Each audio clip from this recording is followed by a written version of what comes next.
A single crochet decrease means picking up the outer half loops of 2 adjacent single crochets SC respectively, then working 1 single crochet SC through them. This combines 2 stitches into 1 single crochet SC. For detailed steps, please refer to the video demonstration.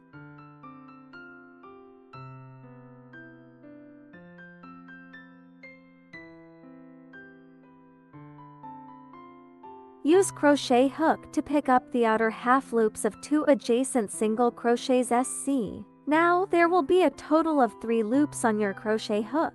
Next, yarn over with the hook and pull the yarn through the first 2 loops. You will now have 2 loops remaining on the hook. Continue to yarn over once more with the hook, then pull the yarn through both loops on the hook at the same time.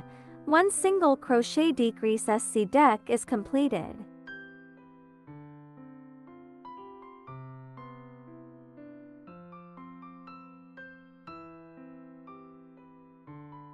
Let's make some single crochet decreases again.